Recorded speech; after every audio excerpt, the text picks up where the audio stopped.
Hello সবাইকে, আসসালামু আলাইকুম। তো আমি আজকে আপনাদের জন্য নিয়ে এসেছি বালুশাহী মিষ্টি রেসিপি। তো এখানে আমি ময়দা নিয়েছি, ঘি, চিনি আর মাওয়া তৈরি করতে অবশ্যই লাগবে গুঁড়া দুধ। তো এখানে আমি 3 কাপ পরিমাণের ময়দা নিয়েছি, হাফ কাপ পরিমাণের ঘি, আর এখানে নিয়েছি বেকিং সোডা আর গোলমরিচের গুঁড়া আর লবণ দিয়ে এটাকে আমার ভালো মতো মাখাতে হবে, খুব ভালো মতো। আর আমি পানি অ্যাড করি নাই, এখানে আমি দুধ নিয়েছি, লিকুইড দুধ।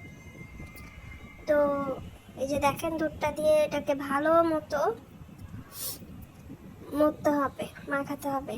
এই যে, তো এখন আমি মাওয়া তৈরি করে নেব। এখানে আমি গুঁড়া দুধ নিয়েছি, গুঁড়া দুধের সাথে একটু পরিমাণের ঘি দিয়ে দিলাম। আপনারা চাইলে সয়াবিন তেলও ব্যবহার করতে পারেন।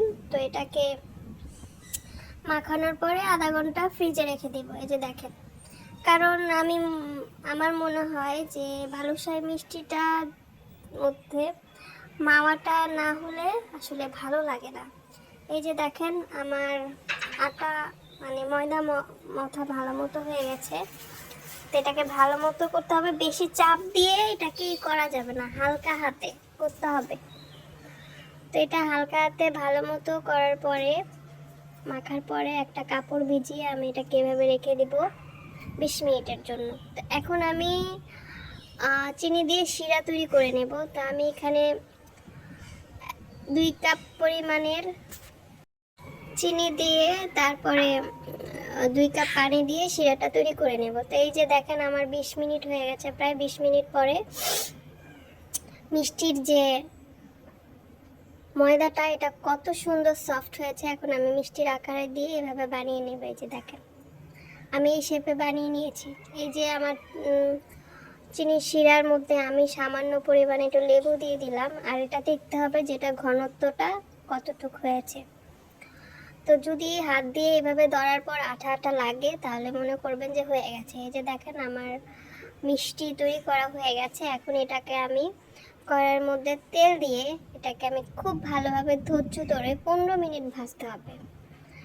তো দিয়ে দিলাম সবগুলা, যতগুলো আসে। তো এখন এটাকে ভালো মতো আমাকে ভাজতে হবে।